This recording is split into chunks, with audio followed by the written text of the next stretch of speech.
Welcome, everybody, to another Super Monday episode of the Big Douglas Show. George Carmi is here. Adam and Eva, of course, every Monday are with us. It is one of those weeks in Commanderland. Those of us that have been around long enough have seen them several times. The wind of change was blowing, and it was blowing tropical storm style down in the Carolinas. We differentiate between hurricanes and tropical storms. It is not a hurricane yet, but the winds are picking up greatly. Jack Del Rio was fired. If you watch this show long enough, you'll know that I say lots of things that don't end up happening. I thought for sure everybody would be safe for the year. That is not what happened, and Jack is out. Ron made the choice. Here are my air quotes. My hands don't work like they used to. That's my best interpretation of air quotes. Ron decided to part ways with Jack Del Rio after a discussion with the ownership group in the morning. It was overdue, still surprising. George, we've been starting these Super Mondays with a one word. What is your one word for today? Yeah, so Doug, you kind of hit the nail on the head, right? So I think you and I talked offline just before we got on the podcast. I think it's incredible, right? I think all of us had higher expectations going into the year. We came off of an 8-1 season last year, added 2 first-round draft picks to the defense, and we didn't have any expectations or any sort of predictions that our defense would be this bad at this point in the year. And I think it's kind of, tail spun our entire season, right? We had our season prediction pod. I think all of us had about 10 or 11 wins going into this year. Now we're down to 13, I believe, so. I didn't want to put that out there, but we talked about that. But yeah, we talked about the wins, and it is difficult, man. I think all of us are kind of shocked, even the players. Like, I think walking away, losing 45-10 on a national stage on Thanksgiving, and it's funny, like at this point in the year, we're talking about which loss was the worst. Like that's the type of conversation that we're having throughout our conversations in our chats and on our Twitter. Is like, hey, was the Bears game the worst? Was the Giants game that Tommy DeVito was the worst? Was the Cowboys game the worst? We're talking about the worst losses of the season. And I don't think any of us predicted the defense would be this bad. 32 points, 32 ranked 32 in points per game for the entire NFL. It's getting blown out, looking completely outmatched, and sitting there at 4-8. And I think most of us were considering potentially where we'd fall. Are we going to make the playoffs? Like, what seed are we going to be in the wild card? Like, are we going to be approaching a wild card race? Now we're reflecting more on what our draft pick is going to be. So I think it's just completely incredible and shocking, to be honest with you. I think we're all surprised by this. George, 2 weeks ago, we were talking about how we were going to get into the playoffs. Yeah. 2 weeks ago. Funny what happens when the Commanders play the Giants. All of those hopes and dreams get flushed away. Adam, what is your one word for this week? Roller coaster. We've just seen so many different, we went into the offseason, Snyder was gone. Then it's like, okay, we found a quarterback. Then it's like, wow, the defense is this bad. How is this possible?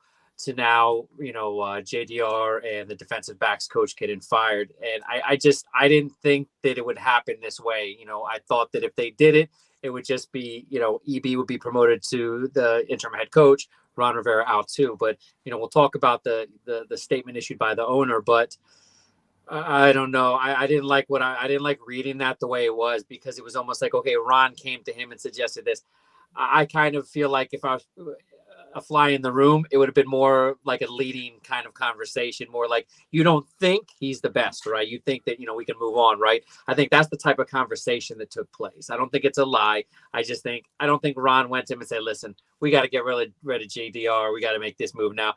This is definitely something that came from ownership. So again, this roller coaster continues. And, you mentioned the draft picks. As a draft guy, this is exciting now. Now, I will not root for this team to lose it all, but I am looking at teams like Chicago tonight, and I'm looking for, the other games going on to help watch this draft position. Because, we're talking about, for the past couple of years, that 11 to 17 range.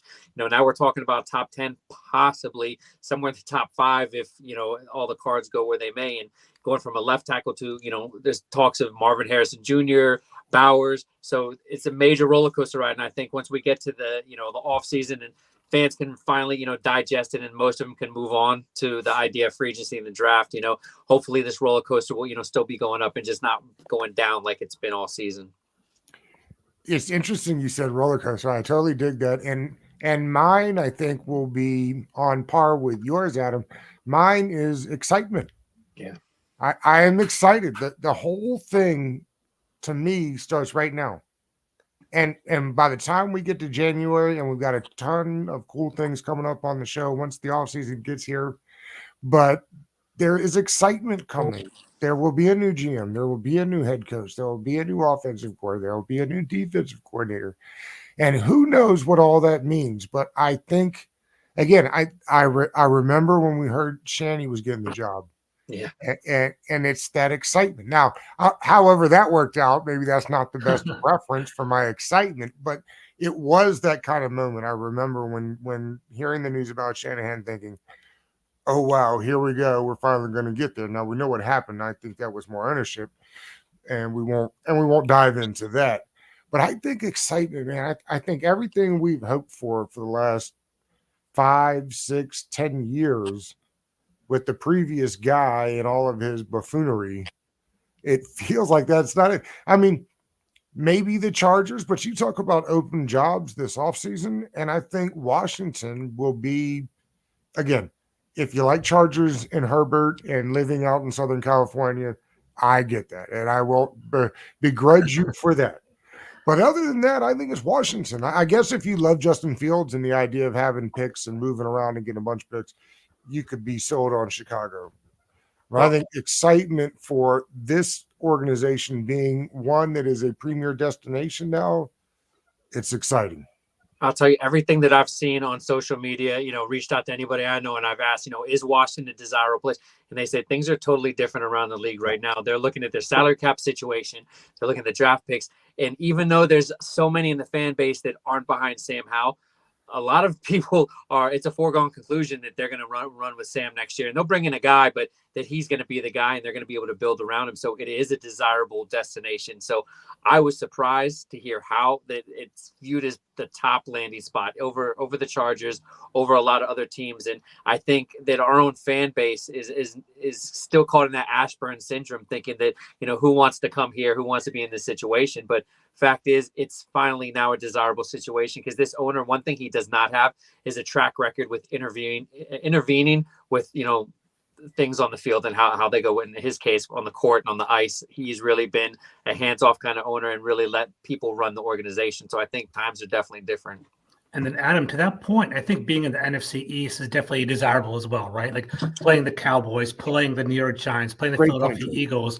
It's a marquee division. It's one of the, this is the I-95 corridor where most of the population of America is, right? I think it's just a star-studded division as well. So I think it's definitely something to play for as well. Absolutely. And it also goes to why I think they kept Ron. This idea of firing Ron and just completely wiping everything out kind of harkens itself to Snyderism. And I'm glad that he just kind of stayed the course, was patient. They felt like a move was needed to be made. Okay, we'll look at the Ron's presser here in a moment. You can tell maybe he's not super excited to have to be back calling defensive plays again. I think he liked being the overseer of all things that was going on. But we'll see. Changes were needed, and he says he'll make it easier. We'll find out. Go ahead, George. One thing I do want to touch upon, I think, Josh Harris is being masterful in the way he's kind of like handling the PR and handling the media, because the fan base is angry, right? And they're rabid. They want to see some sort of like turnover, some sort of change from what we've been seeing for this product over the past couple of weeks. So I think Jack Del Rio, Visselmeyer being fired, they're being fired with intention because they want to show that the team is trying to actively do something and potentially sell tickets for the rest of the year, right? As a season ticket holder, like I'm not majorly motivated to go to these games, to be honest with you, right? Yeah. You want to see Ron Rivera potentially, switch it up a little bit or be competitive the past couple of weeks. I think there's a selling point in regard to that. But then conversely, Dan Snyder, as we saw with Tepper today, firing Frank Reich, like firing a head coach midway through the season shows a red flag across the league. And it shows a red flag to head coaching candidates, right? Let's say somebody comes in and says, oh, man, Josh Harris is the kind of guy that would fire a head coach midway through the season. They're not going to necessarily want to come here. So it's a delicate balance. I think people should kind of see it from like the macro perspective, right? Like they're firing the defensive coordinator to kind of show their listing to the fans, but they're also not firing the head coach because they want to be desirable and be a tolerable head coach. Tolerable owner across the league. If that makes any sense. Right. I mean, how are you going to get somebody to take that Carolina job? Yeah. I mean, it just kind of shows you it's the same mess. thing, right? It's the same thing that we have. I feel bad for them as a fan base. Yeah, we've been there, right? That's right, George. We've been there and we've done that. They had to give Ron Rivera every bit of power that they could give him for he'd even take the job. And he was one of only a few candidates that was going to take it anyway. Yeah. It was an undesirable job, which is so crazy as to how desirable it is now. And they got nothing. The cupboards are bare in Carolina. Yeah. I don't, the guy from Detroit turned them down last year. I don't think he's going to say yes again this year. They're in a worse spot this year than they were last year. I was saying earlier on Twitter, how do you trade more in McCaffrey and expect him to really do anything within the first season? You got to at least give the man 2 years. And to trade away McCaffrey and DJ Moore essentially for Bryce Young, is criminal. Yeah, and some. They gave up a couple of seconds along the way as well. All right, George, you've got some of this Ron's post game. This is not post game. This is actually the presser from today. All right, let me pull it up. Okay. This was interesting from Ron. Adam, you caught this. He was switching back in his chair. He was ready for action today. You could tell. You could tell he knew it was coming, and it was go time from the beginning. He's so triggered. Yeah, he's pissed, but let's give it a shot. Out to you and some things that make you feel like you can change that has an impact right away. Well, I think some of the things that we need to look at obviously is just creating those opportunities for the players to be successful. Paring down some of the things that I like this right here. You'll hear it in a second. And just trying to get them to play fast. Well, not that. I'll tell you in a second. When you coach talk about paring it down, obviously every system is still going to be complex. Mm-hmm. What does that what kind of things can you do to pare it down that maybe can help them play a little bit faster? Well, I think eliminating some of the tools, the checks that we've used in the past, and just really, almost to a point where hey, you draw them, you ride them. Why do you have to fire Jack to do this though? Right? Yeah, this is all nonsense. But in a moment, he talks about moving the defensive line. Watch. We got to look at some movements. There you go. As far as those guys up front are concerned, and give them an opportunity to create some one-on-ones for our tackles. I think it's a jab at JDR right here. There's been a little bit more. And again, if you noticed that, why hadn't you said anything? Right. That's why you could have said that to Jack weeks ago. So we've got to try and we all noticed that. We've been complaining for weeks. Singled up a little bit more, and hopefully that'll help them.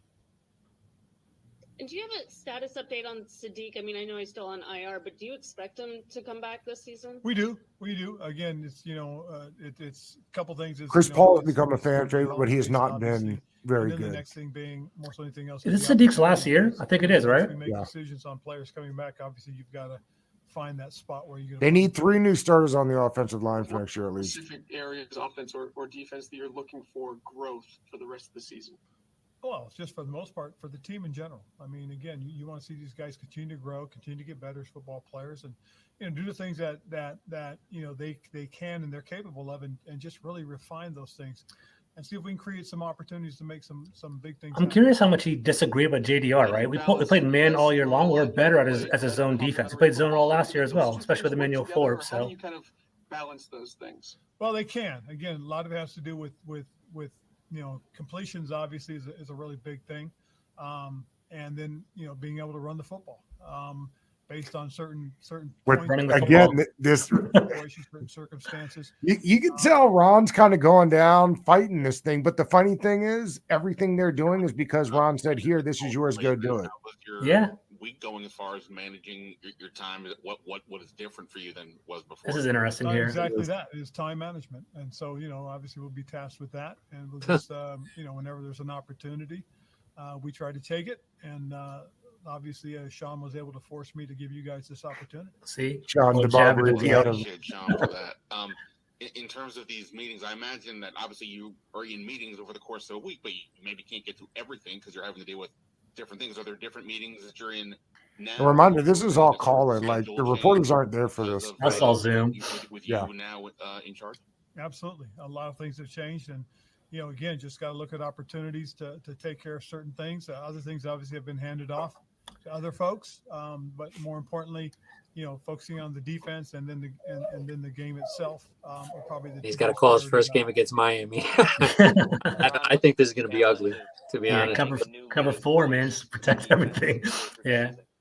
Well, I think the biggest challenge more than anything else is just, keeping them focused, keeping them, right where they need to be, and understanding, that What I find interesting in this as well is he talks about reaching out to the defensive players about firing Jack Del Rio. I thought that's pretty interesting. Defense, do you collect feedback Right from here. the players, like what they like, what they don't like, and how's that gone?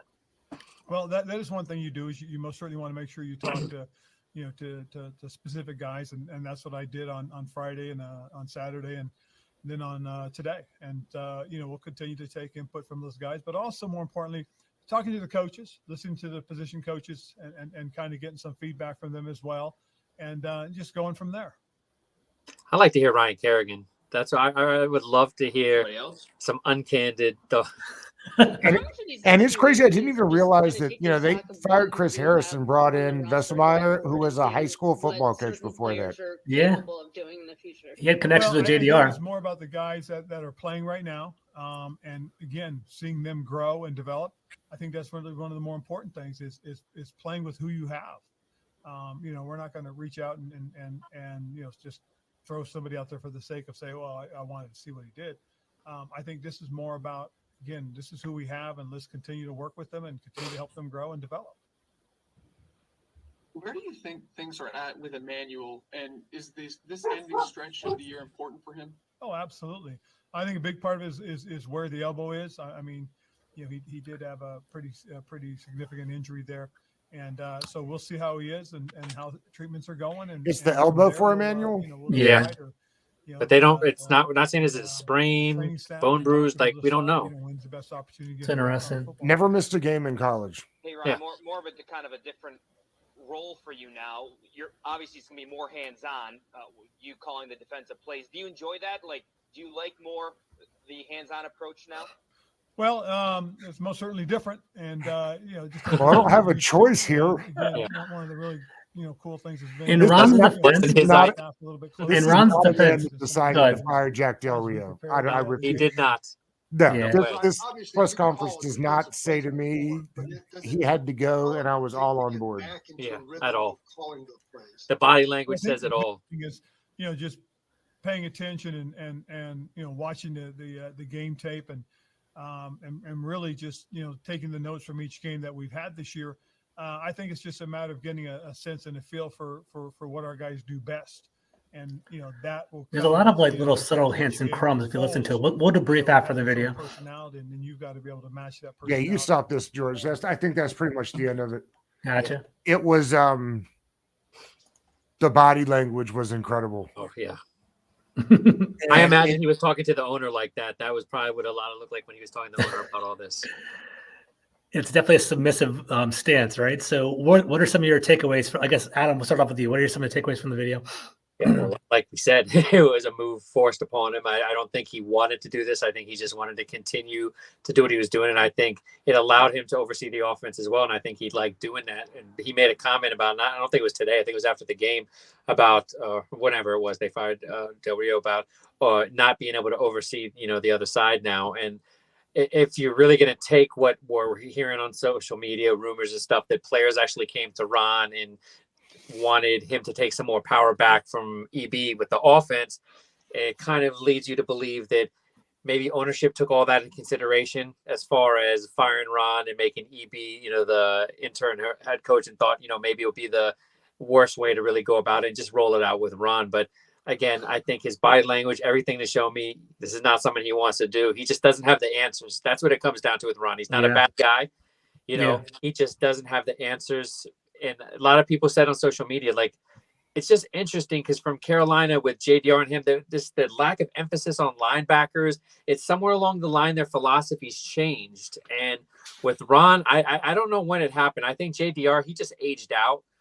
With Rivera, it definitely, I think he shows me he's somebody that he's just all over the place. The idea of really committing to the run. And now going into this year, and there's really not been a lot of talk about how, we're the most passing team in the league. So I think that he's just somebody that doesn't have an identity anymore, and it's just time to walk away. So, when I had Standing on a couple weeks ago, and I asked him, I said, "Do you think Ron's lost his fastball?"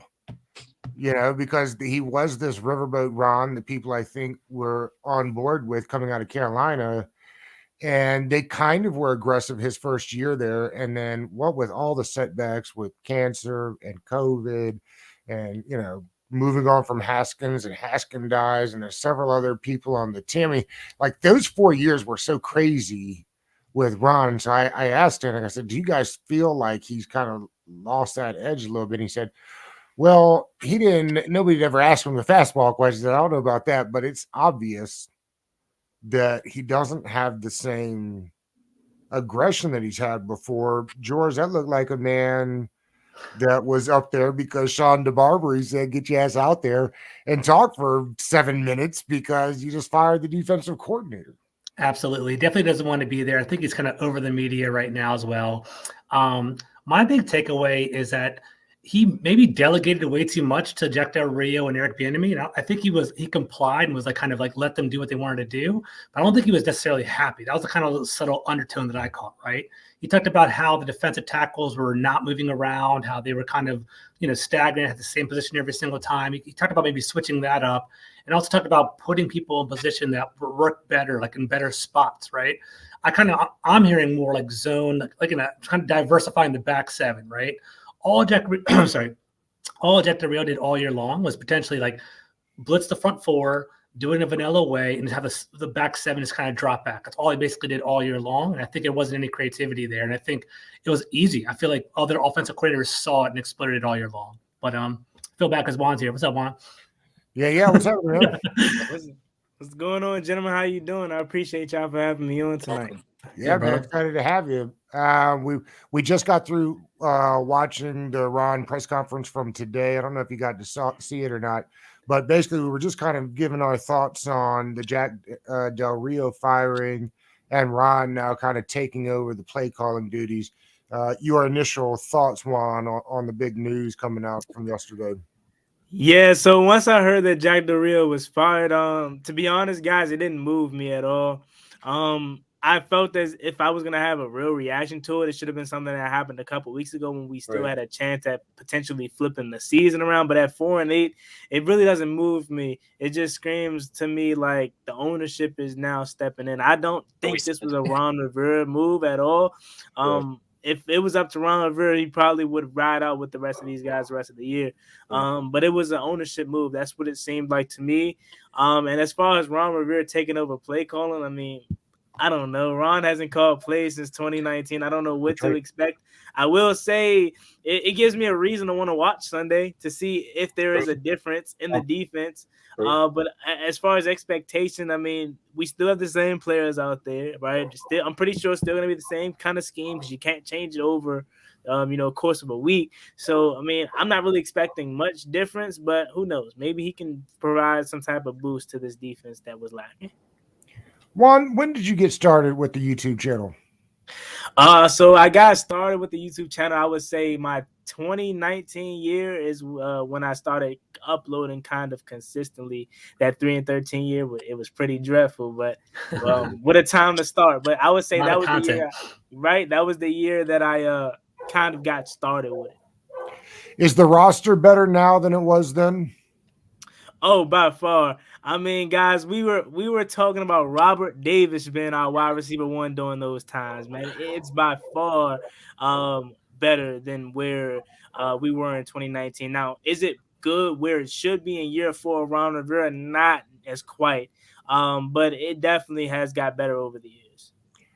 Adam, it's crazy. It feels like without even trying, somehow they went from the defense being the strength of the team to the offense being the strength of the team. And I don't think that's just because they jettisoned 2 of the better defensive players on the team. It just happened that way. It's odd because they've been drafting defensive players.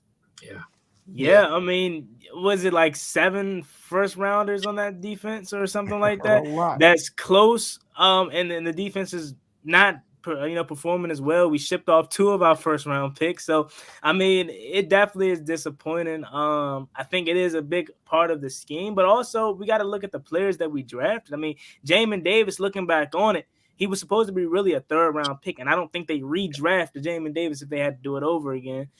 Chase Young, I mean, I'm not going to sit up here and act like I didn't want him at the time. I definitely wanted Chase Young, but now hindsight, you can easily say maybe Justin Herbert or Tua would have been a better selection, or maybe even somewhere else. But I mean, the defense, the capital that we spent on them, you would definitely have expected them to be much better. The 2 defensive linemen in the middle, Deron Payne, Jonathan Allen, are kind of having down years too. And then the cornerback that we drafted, Emmanuel Forbes, he's having his up and down. As you would expect with a rookie. I didn't want Emmanuel Forbes, but I mean, we got him, and I was like, all right, let's go, kid. But I mean, you expect him to have his ups and downs, so I'm not really too hard on him this year. And George, you had mentioned right before Juan got here, about the linebackers and how Ron really and they thought they had. Right, that was a talent evaluation problem. They drafted Jamin Davis, and he was that next Luke Kuechly type guy to slam in that defense, and he was not.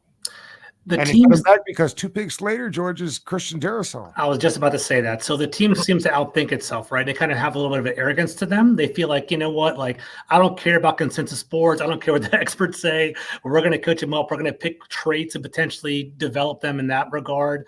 And they've done it for a couple of years now. Like, I know it's kind of I'll say it. I know it's kind of provocative, but it's like they kind of reached on Jamin Davis. As Juan mentioned, I saw early 2nd rounds, kind of what I saw for Jamin Davis. Took him in the middle of the 1st.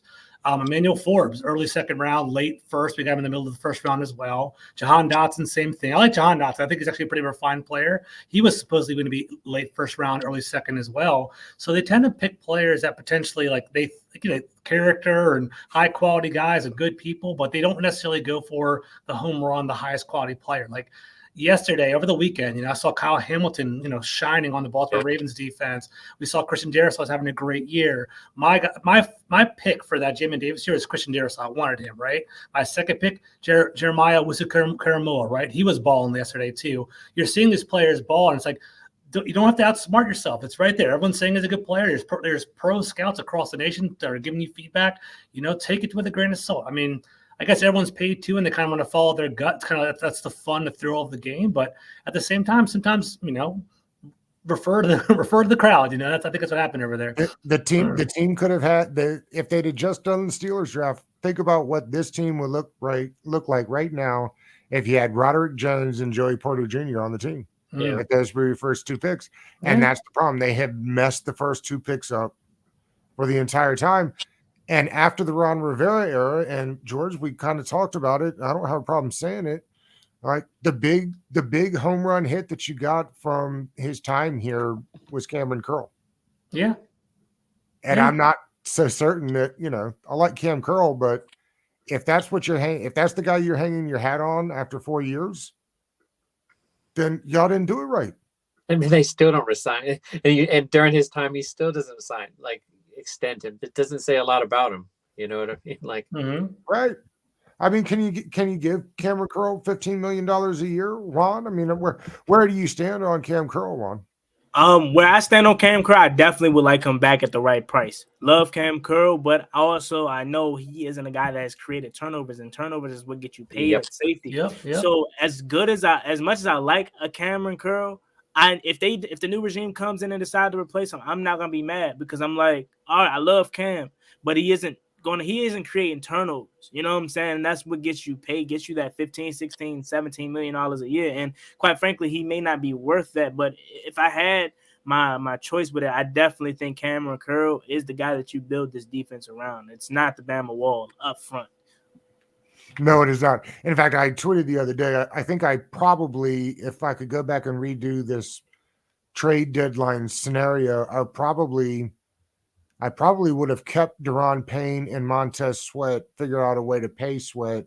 I think you could have gotten an early 2nd, maybe even a late 1st for John Allen. I think the league respects who he is. I think I would have shipped off Jonathan Allen and Chase Young and kept 2 premier pieces on the D line that I think essentially play better together, those guys on that edge. True. We talked about Good it on the call. show before. Good call. They have a bit of chemistry over there. Now, if they're going to run more stunts and crossers with the 2D linemen, the 2D tackles, then I'm more interested in seeing what goes on. Adam, it looks like we're going to go back to a zone again. Again, we have talked so many times on this podcast about how the coaching staff gets forced into doing the right thing. They always play better in zone. They have basically drafted zone players. Why Jack was always getting enamored with playing man, I don't know, but it sounds like we'll be back into zone. How should that help the defense, Adam? I think that, and again, maybe I'm just a little optimistic. I think they'll, exactly like Ron said, try to create more one-on-one situations, and having a guy like Cam Crow have a bigger role, maybe down in the box. I'm envisioning that, but I'm envisioning maybe them moving around some of the guys, if he's going to do that, that Cinco package. I don't know if you can do that against Miami. It's kind of risky, but I think that they're going to look to do a lot more pre-snap movement to create, stunts, things like that, twists, things like that. They can really get things going. But I just don't know if Ron is savvy enough to, go toe to toe with an offensive coordinator, because it's not just about calling plays. It's about, it's a chess game. It doesn't matter what your play call sheet says, whatever they're running, just because it's Miami, they could run the ball 40 times on us and, not go aerial. That's the kind of team they are. So I think it's really going to be, interesting to see. I don't even want to think about how many points Miami's finna to put up on Sunday with the receivers they got, because we got nobody that stands a chance with that kind of speed. All right, I asked you guys, we're going to start each week doing power rankings. We're going to start this week with an easy one. I asked you to come with your top 5 teams currently in the NFL.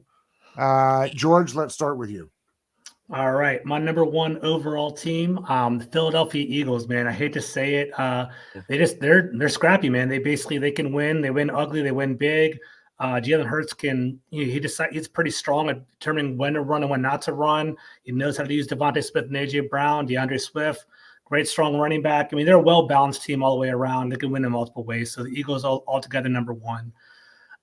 Number 2, this one's kind of tricky. I don't know if I should be provocative or I'll be provocative. Screw it. Lions, man. I'm going Lions number 2. I like it, man. I think they have a really well-balanced team. They have a strong David Montgomery's a power back. Jameer Gibbs is a nice little scat back option. They have a pass rush with Hutchinson. Jared Goff's pretty strong. They're a pretty solid altogether team. Talk about crushing the draft, George. They had my dream draft. That's a draft that I wanted Washington to have. And Brian Branch, Gibbs, Campbell, they're all pretty solid. So I like that. If I wanted to go chalk, I would have said Kansas City Chiefs number 2, but I'll move them down to 3. You can't beat Mahomes and Andy Reid. They're a solid one-two punch. The only thing that Kansas City has a chink in the armor, man. Their wide receivers aren't that strong, and they drop the ball. I'm just worried about clutch crunch time for them, because I feel like Mahomes can uplift the team, but can he do it throughout the playoffs with bad wide receivers? Number 4, San Francisco is a solid team. I think they're still peaking. Kyle Shanahan's a great guy. Offensive coordinator. McCaffrey strong. They're loaded across the board. And then 5, maybe this is cheating. I have a tie. I have the Ravens and the Dolphins is what I have right there. I think the Ravens are a pretty solid altogether team. I don't think Lamar Jackson's starting to become unleashed a little bit. He's getting more control of the offense. I like that. The only problem is, for some reason or another, he can't do it in the playoffs. They've been losing in the playoffs. And I'm kind of curious what happens there. Dolphins. I told you when they got used to that Todd Monken offense that the Ravens were going to look totally different. They do that. Keaton Mitchell's starting to come on strong, starting to become an explosive running back. They have a solid defense.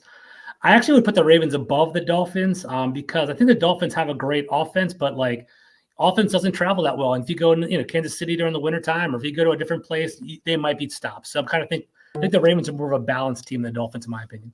All right, Juan, who you got 1 through 5? All right, guys, don't shoot me for this, okay?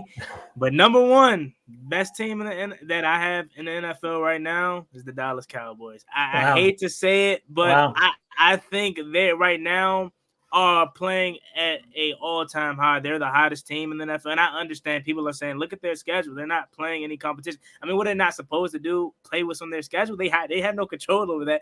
And the two games that, or the couple games that they did lose, obviously you can say that Eagles won that 2-point conversion away from if Dak Prescott doesn't step out of bounds. They win that game. And obviously the Arizona lost early in the season. It's pretty early, right?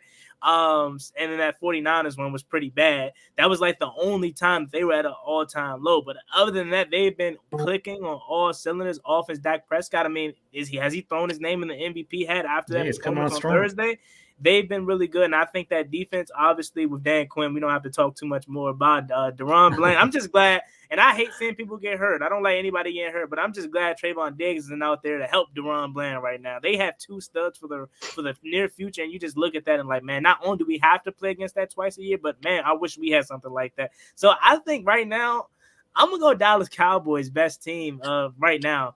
Number 2, I'm gonna go with the Philadelphia Eagles. I kind of feel like the Eagles are like I don't know if their luck is gonna survive in the postseason. You know what I'm saying? Like they're so close. And granted, finding a way to win is the name of the game, guys. Obviously, but it's just they get so lucky. I mean, Gabe Davis is a head turned the wrong way from catching a touchdown. Marquez Valdez-Scantling, and obviously, like I said, the Dak Prescott foot being out of bounds. Like they're getting so lucky, but again, they're finding ways to win. But I don't know if that's going to be able to survive in the postseason.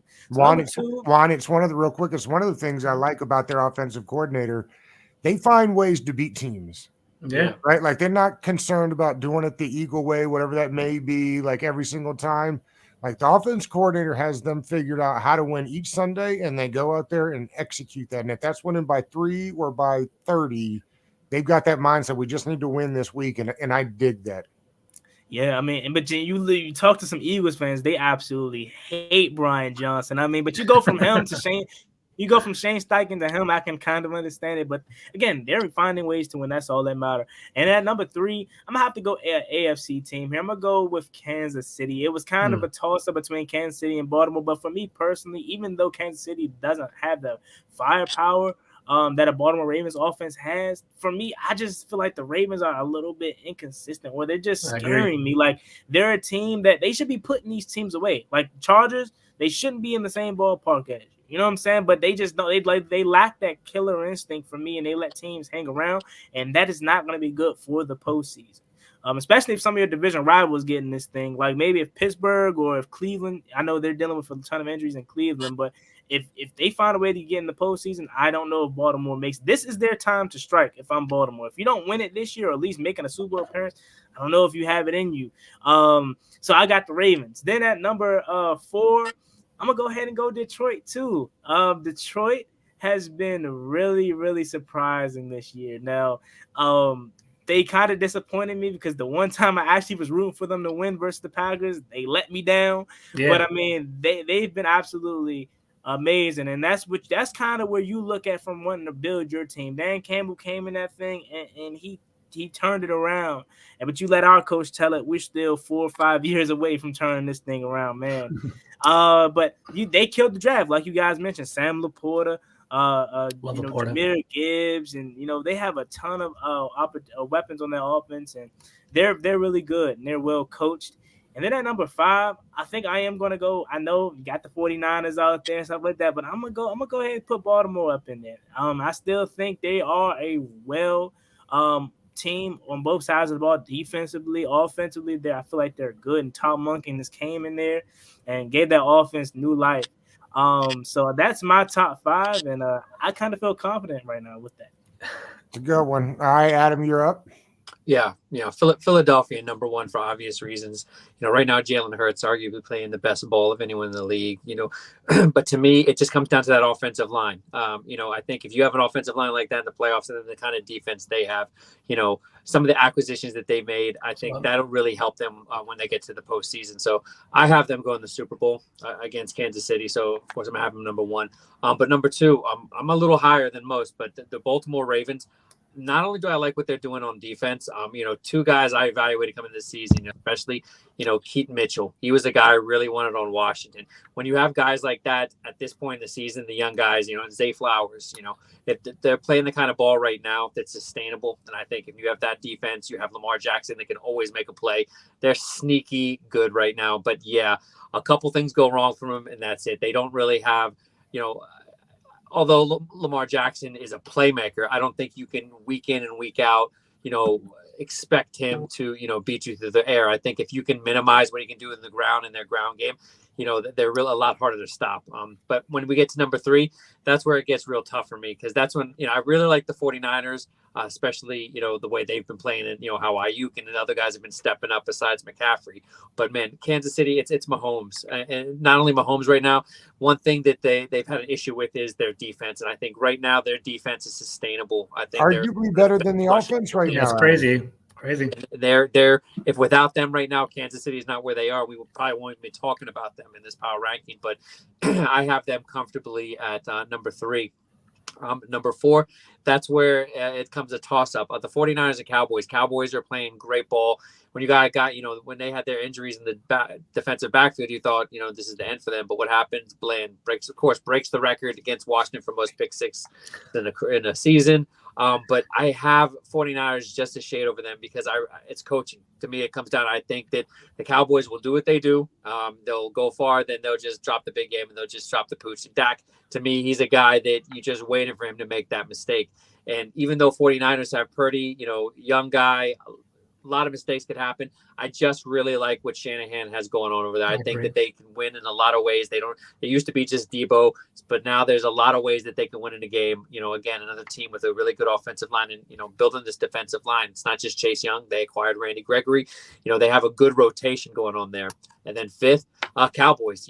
As much as I hate to say it, they can beat you down in a lot of ways, and they do have the ability, I think, to make some noise if they get in the playoffs. But again, like I said, right now they're number 5, but I can see them out of all the teams that I listed, they're the most likely to have that downfall, because I think with Philadelphia, I think they're always adjusting to what teams are doing every week. I think Cowboys, they're going to get caught with their pants down at some point.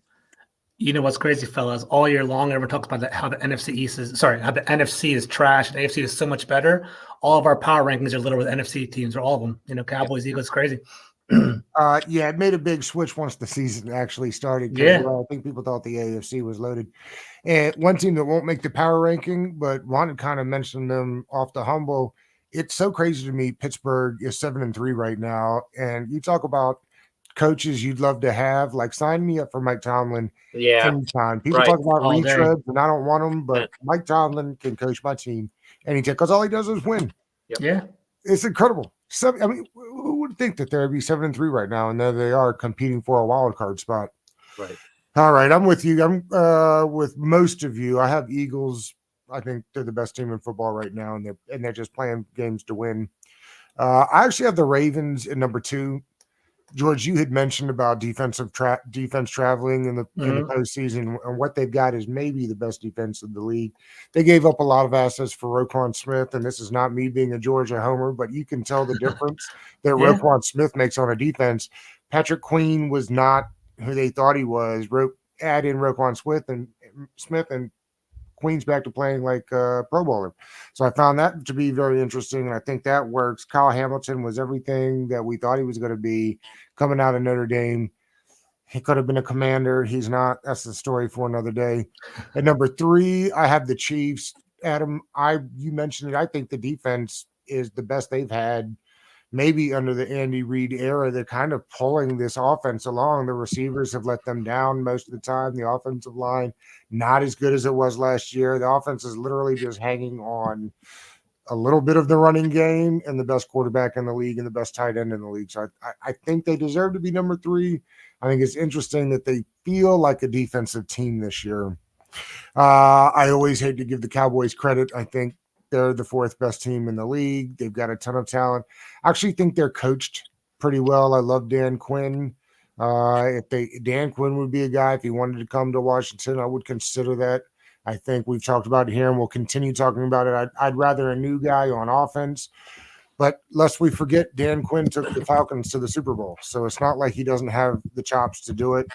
I was torn on my 5th pick. I have the Dolphins next.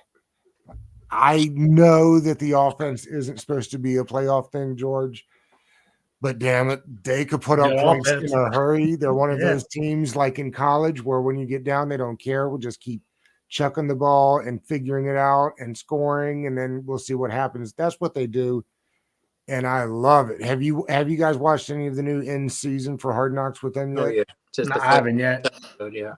Mike McDaniels is everything you want. He's to hear, awesome. Coach. He's incredible. Another Washington disciple. I know. And his story is interesting too. You know, almost got run out of the league for drinking. That when the story comes out about the 2012 coaching staff, it won't just be about all the head coaching jobs that they got out of that, but it'll be like all of the tough things that they went through. Like those dudes were pounding beers. Wasn't the offensive line coach Forrester when he was in Miami with all the cocaine? Like those dudes were housing it through those study sessions, and I can't wait for that to come out. I guess Slowick is the next one out of and then as far as the list go, honorable mention the 49ers because I think it's hard to not include them on these lists. It's incredible, and Detroit could have made. It's incredible how many teams are stuck right in that 9-3 area or whatever they're at now. The playoffs should be incredibly. Yeah. Playoffs. Yeah. If I could have a honorable mention, I'm not going to be lying to you guys. I'm going to put the Houston Texans up there. I was just going to say that. I was going to say that while I was thinking about that. Personally see, I'm mainly Commanders on my channel, obviously, but here and there I try to add a little NFL content because that's what I love talking about the whole NFL, believe it or not. And I was going to make a Texans video like. They locked their playoff spot. They locked it. But then they lost to the Jaguars. I was like, me personally, I don't know if you guys saw that game, but their kicker, he hasn't made one pass 50 yards all year long. That's close. I understand it's 4th and 12, and I'm not mad at DeMeco Ryans' decision, but I personally would have put the ball in the hands of C.J. Stroud. He has been amazing, and I think if the Texans get in the playoffs, they're going to be scary. Now, I don't think they're going to be able to obviously win a Super Bowl or anything like that because they're still super young, but man, Tank Dell and CJ Stroud is going to be so fun to watch for the years to come. So my honorable mention is giving the Houston Texans. Yeah. And Adam, we talked about this before or around the draft time. It was interesting. Guys that study the tape and do that for a living basically said, here's what we don't know. Are we going to get CJ Stroud for his career or CJ Stroud that dismantled a Georgia team in the playoffs and should have frankly had them in that championship game? They bet on the fact that he was the guy that showed up against Georgia, and the Texans have been absolutely right. He's been fantastic. Also, they should switch and make those all red unis their standard. They're awesome. Those things are they're hard, so man. Fire. They're fire red uniforms. Mm-hmm. The red helmets. Give me all of those. Battle red. All right, Adam, we'll wrap all these up with our goats and our donkeys. It can be from anywhere you want. Who do you got for this week? From around the league right now, you're saying? Anything you want. Okay, because that's the one thing I didn't. Damn. Yeah, you're gonna have to skip me on that one, Doug. That's the one thing. I'm sorry I didn't get to that, man. No, that's fine. I'll start with mine, goats and donkeys. Again, the refs continue to be the donkeys of the league. Yeah. They have yet to figure out what play callings are and what penalties are. There's no continuity on how they pick those things. So again, the rest will be my donkeys of the week. And the GOAT for me is the Hogs ownership group, who we started out this podcast talking about. My word of the week was exciting, and that's why they are the GOATs for me. They have moved us from being what the Panthers are now to one of the premier destinations in the league. So thank you, new ownership group, the GOAT of the week. George, what are your thoughts here? All right, so I actually had a commander-centric list, but I'm going to kind of switch it up a little bit now. So I was going to do Curtis Samuel. He had a pretty solid game against a Thanksgiving breakout game. 45-10, losing to the Cowboys. No one really deserves a GOAT in that game, to be honest with you. So I kind of brought it out. So I thought, dude, Josh Allen and Jalen Hurts, man, they balled the hell out that game. It was fun as how to watch that game. Josh Allen's had a lot of turnovers. I think it's 8 straight games with interception, but he definitely played well. He scrambled for first downs. It was an epic game. And Jalen Hurts had an awesome second half. So more power to them. That was a fun QB display right there. I love watching that. Goats. I just keep it Commanders, I guess. Benjamin St-Juste, man, I thought he had a pretty tough game. He couldn't cover Brandon Cooks. It was tough coverage altogether. And I'd also say play calling in regard to like JDR. He was kind of indecisive. Sorry, Ron Rivera in regard to fourth downs. Going for it on fourth down on on your own 30-yard line. I see the momentum and trying to keep up with the Cowboys, but not getting that fourth down conversion. It was controversial and basically just losing that, getting sacked, giving the ball to the Cowboys on the 20-yard line, gave away the game. It went from a competitive game to an explosion right there. So there's the a whole game. I don't know if you've seen this, George. I forget who does it. It's not PFF, but somebody does like a points, a scared meter. Oh yeah, I heard about that. Going for it on 4th and 2 was like one of the scariest moves in the last 97%. I saw that. Yeah, it was cowardice. Yeah, cowardice. Yes. Juan, goats and donkeys for the week. Okay, if we're gonna go all around the league, I'll go with GOAT. I tried to go with a team that won, but I'm gonna just be honest. Go ahead and give me CJ Stroud for GOAT, man. I knew he was going to be good, but I just didn't think it was going to be this soon. I thought that it was going to take some time, but you look at their team, they did a good job, turning this team around, at least offensively. Nico Collins, Tank Dell, Dalton Schultz, Noah Brown. Who expected Noah Brown to go to Houston and really light it up, right? Yeah, so they're doing a really good job, and then they're getting a lot of good rushing attempts out of is it Devin Singletary over there? Yeah, Singletary and Pierce, but Singletary more so, yeah.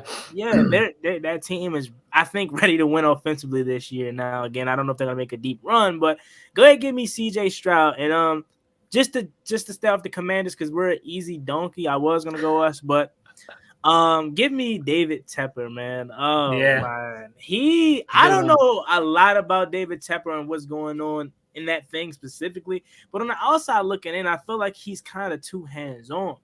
I heard that Frank Reich wanted CJ Stroud at 1, and he came in and was like, no, let's get Bryce Young. Now, I'm not saying Frank Reich is a really good coach, but if you were the purpose of bringing in a Frank Reich, a veteran coach, a guy that has had some success in Indianapolis, your purpose of bringing him in is to let him do his thing and run his show. And I think if they would have went CJ Stroud, they don't have all the talent in the world, but they have some pieces. Older Adam Thielen is surviving there. Yeah, PPR guy. Right. So if you allowed him to do what he was going to do, I think they would be in a better situation. But David Tepper is my donkey because I think he's too involved. And when you're the owner, you can be involved, but it's not always a good thing. I agree. Doug, what about you, bro? He definitely is way up there on the donkey list, and we had talked about it briefly before you got on, Juan. Like, I don't know who he's going to go get to take the job, and something must have been crazy on the offense. I don't know if you noticed. It wasn't just Frank. I mean, they let go of Deuce Staley. They fired the quarterback coach Josh McCown. Like, everybody on offense got tossed up out of there, and I think it's really weird because, to your point, Juan, I had read the same thing. Right, they didn't want him. They wanted CJ Stroud, and they gave up all those assets just to go up and not get the guy that the coaching staff wanted. Is weird. I am not one of those that thinks that ownership shouldn't have input. They own the team. They're the ones that are going to be there for the long term. So you need them. Like, again, they should, if they weren't going to keep Brian Burns, they should have traded him. Like, that's when ownership to me steps in and says, what are we doing here? The Rams are going to give up multiple first-round picks for a guy we're never going to pay. Like that, to me, that's when ownership can come in and say, listen, this is not, we're going to do this. But when it comes to choosing quarterbacks, probably not the guy that studies the tape to figure out which quarterback is going to be better. Juan, what do you got coming up? What do you got coming up on the show? What does your week usually look like?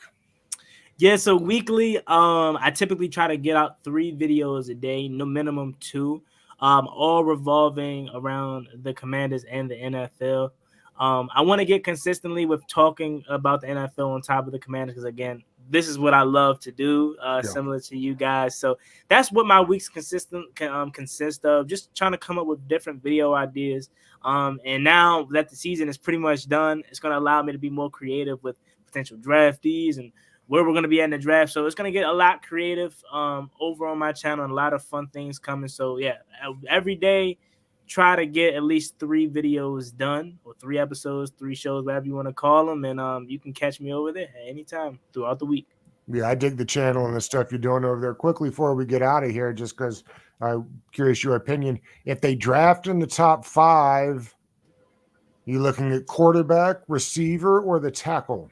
Yeah, so I saw your list. I do want to say this. My word, I know you guys probably did that in the beginning, and traffic was crazy, so forgive No me. worries. But mine's is disappointing, guys. Yeah, man, 100%.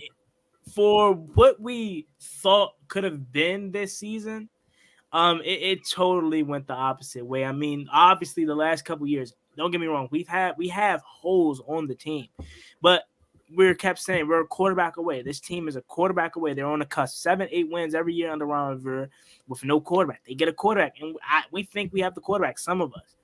And it just got worse. So mine's is disappointing because you asked me, I thought we were going to at least be competitive, right? We were going to at least be on the outside looking in for a wild card spot, but disappointing is my word. Now, if we're at top 5, I am not looking at a quarterback. I think Sam Howell is the franchise quarterback. I think he deserves to at least get an opportunity 1 year under the new regime, whoever that may be. So me personally, I wouldn't look at quarterback. Now, I know about the offensive line, the Alt or the other guy. I know a lot of offensive linemen. And I personally think we need to build this offensive line. However, if Marvin Harrison Jr. is sitting there at 5, I don't think I can pass up on Marvin Harrison Jr., man. So if we're at 5 and MHJ is there, give me Marvin Harrison Jr. Why? Love Terry McLaurin to death. But he's 28, right? He's at the middle point of his career, and he's going to tail off here at some point. So then your future can be a 23-year-old Jahan Dawson and a 21-year-old Marvin Harrison Jr. who has the potential to be better than both of those guys. So I'm at 5. If Marvin Harrison Jr. is there, give me him. If not, I think I'm going to go ahead and give me a franchise left tackle. Either way, it feels like they ought to be able to get out of this draft with a blue chip player at the top there. George, I know we'll discuss this at length throughout the rest of the next couple of months and going into the offseason. Absolutely. But it's interesting because it's basically like, do you go the Lions route? They took Penny Sewell in that draft, who has been fantastic. Or, what the Bengals did with Joe Burrow, which was taking Jamar Chase. They had an opportunity to take that premier left tackle, and they really thought, no, we'll take the premier wide receiver. It's interesting the way the league works has kind of changed over the last couple of years, where it's like, yeah, I get protection, but we can run 2-second, 3-second routes and get guys like this open on crossers, and we'll build the rest. It's hard for guys with beards as gray as mine to understand that, but that is kind of how the league is moving, George. I'm with you, man. I'm right there. I think Juan nailed it, man. Obviously, the most logical, easiest solution would be at left tackle. But if Marvin Harrison's looking at you with that Hall of Fame pedigree, with that just dominating every single time at Ohio State, he's that special player. He's one of those special players, like a Jamar Chase type, where he's going to be a pedigree, awesome, all-pro wide receiver for years to come. Having him under 5-year contract with wide receivers, some of the most expensive players in the league, with Jahan Dotson, with Terry McLaurin, we still have right now, I think we're projected a 33rd pick or something. We have like a 33rd. We have like 2 picks in the 30s as well. We can get a second-round offensive tackle. It doesn't have to be the premier top of the line one. We can basically suffice it. So I'm cool with it, man. Marvin Harrison's legit. If not left tackle, I'll be perfectly happy with that too. But sometimes a player is worth reaching for, in my opinion. And I think Harrison's one. Again, if they drafted 5, he may not be there. The draft will be fascinating this year, and we'll have plenty of time to get there. Juan, we appreciate you. I know you got stuck in traffic, but I'm glad you hopped on and finished up with you. And George, of course, we'll see you next week. Absolutely. It was fun, Juan. Peace out, bro. All right. Thank you for having me on. I'm kind of bummed out it's over that quick. Hopefully we can link back up again and talk about this team in Aussie. We'll do it for sure. No doubt about it. Thank you. Still, brother. Peace out, man. Thanks, bro.